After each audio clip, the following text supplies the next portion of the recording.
Welcome to Rashmi's रसोई। आपण नेहमीच कच्च्या फणसाची भाजी किंवा बिर्याणी बनवत असतो किंवा फणसाच्या गऱ्यांचे वडे देखील आपण बनवत असतो।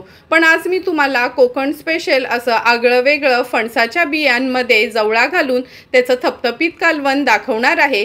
त्यासाठी हा व्हिडिओ तुम्ही शेवटपर्यंत बघा आणि माझ्या चॅनलला लाईक, शेअर आणि सबस्क्राइब करा। आज आपण सुक्या जवळ्यामध्ये फणसाच्या बिया घालून त्याचं थपथपीत असं बनवणार आहोत। त्याकरता एक मोठा बाउल भरून आपण हा सुका जवळा घेतला आहे। बघा, अगदी पांढरा शुभ्र असा हा आपला सुका जवळा आहे। नंतर बाउल भरूनच आपण ह्या फणसाच्या कच्च्याच बिया आहेत ह्या घेणार आहोत। नंतर एक टोमॅटो बारीक चिरून घेतला आहे, अर्धा चमचा हळद, 1 टेबलस्पून आपला हा घरचा आगरी कोळी मसाला, 2 चमचे आलं, लसूण आणि मिरचीचा क्रश आहे, चवीप्रमाणे मीठ, एक मोठा कांदा बारीक चिरून घेतला आहे आणि गार्निशिंगसाठी कोथिंबीर वापरणार आहोत। सर्वात आधी हा सुका जवळा आहे ना 2 ते 3 पाण्यात स्वच्छ धुवून घेऊया।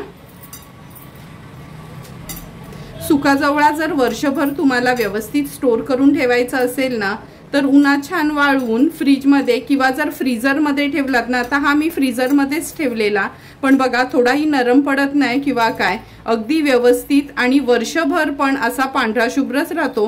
म्हणून कोणतीही सुकी मच्छी असेल ना तर तुम्ही फ्रीजर मध्ये डब्यांमध्ये स्टोर करून ठेवू शकता। आता मी हा जवळा 2 ते 3 पाण्यात स्वच्छ धुवून घेते।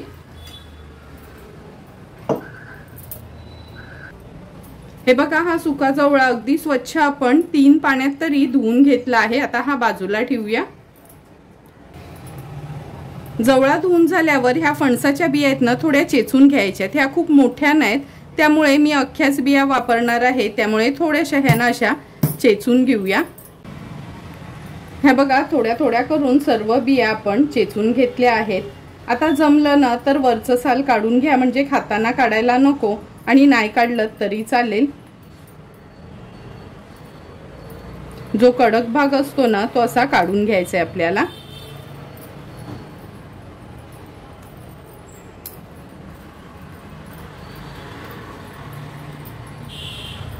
हे बघा, अशा पद्धतीने सर्व बियांची मी सालं पण काढून घेते। हे बघा, जेवढ्या जमल्या तेवढ्या बियांची मी ही वरची सालं काढून घेतली आहेत। आता लगेचच आपण ह्या फणसाच्या बिया आणि जवळा बनवायला सुरुवात करूया। जवळा बनवण्यासाठी आपण गॅसवर हे पातेलं ठेवलं आहे। 2 टेबलस्पून एवढं तेल घेऊया।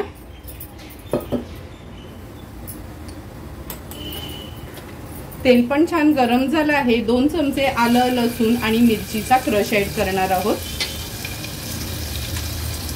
क्रश थोडासा तेलावर परतून घ्यायचा। नंतर एक मोठ्या साईजचा कांदा आहे बारीक चिरून घेतलाय, तो ऍड करूया। गॅसची फ्लेम आता लो करते। लो फ्लेमवर कांदा व्यवस्थित आपल्याला शिजवून घ्यायचा आहे।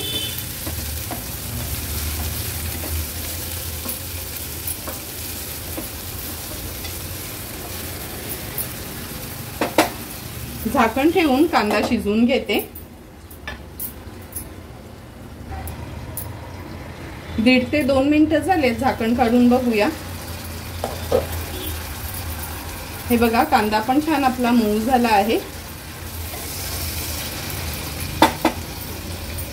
आता ह्याच्यामध्ये अर्धा चमचा हळद, 1 टेबलस्पून एवढा आपला हा घरचा आगरी कोळी मसाला आहे। हळद आणि मसाला तेलावरच छान परतून घ्यायचा आहे। गॅसची फ्लेम मी आता हाय करते।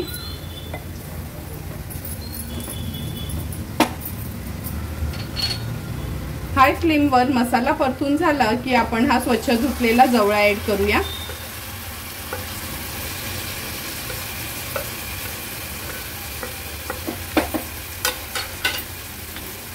नंतर ह्या फणसाच्या बिया, टोमॅटो ऍड करते, चवीप्रमाणे मीठ, व्यवस्थित मिक्स करून घ्यायचे।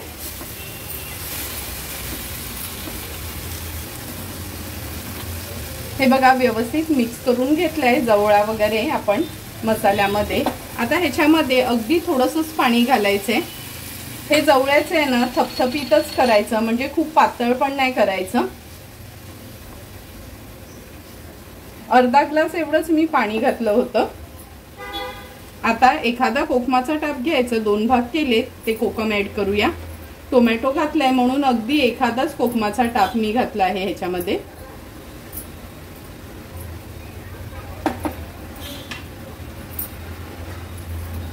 आता झाकण ठेवणार आहोत आणि झाकणावर पाणी ठेवूया।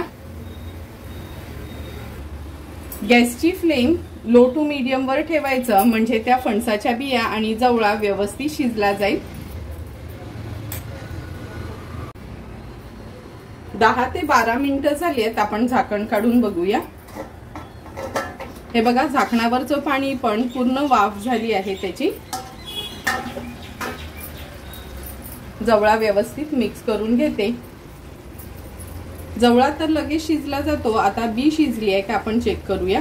हे बघा, अगदी व्यवस्थित बी पण शिजली आहे। गॅसची फ्लेम हाय करते। हाय फ्लेम वर फक्त एक छानशी उकळी काढून घेऊया। आता गॅसची फ्लेम स्विच ऑफ करते। थोडीशी कोथिंबीर ऍड करूया ह्याच्यावर। सुंदर असं आपलं फणसाच्या बिया आणि जवळ्याचं सुकं असं तयार झालं आहे।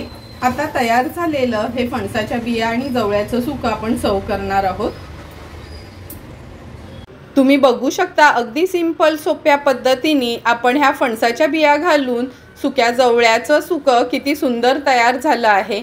आता हे तयार झालेला जवळा आपण ह्या सर्विंग बोलमध्ये सर्व करून घेतोय। हा जवळा तुम्ही चपाती, भाकरी किंवा भातासोबत देखील खाऊ शकता। तुम्हाला पण जर मी बनवलेल्या ह्या सुक्या जवळ्या आणि फणसाच्या बियांच्या कालवणाची रेसिपी आवडली असेल तर नक्की तुम्ही माझ्या पद्धतीने एकदा तरी हा फणसाचा सीझन संपण्या अगोदर हा जवळा ट्राय करा आणि मला कमेंट करून सांगा की तुम्ही बनवलेला हा जवळा कसा झालाय ते। जर तुम्हाला मी बनवलेल्या ह्या जवळ्याचा व्हिडिओ आवडला असेल तर नक्की माझ्या चॅनलला तुम्ही लाईक, शेअर अँड सबस्क्राईब करा। Thank you for watching my video.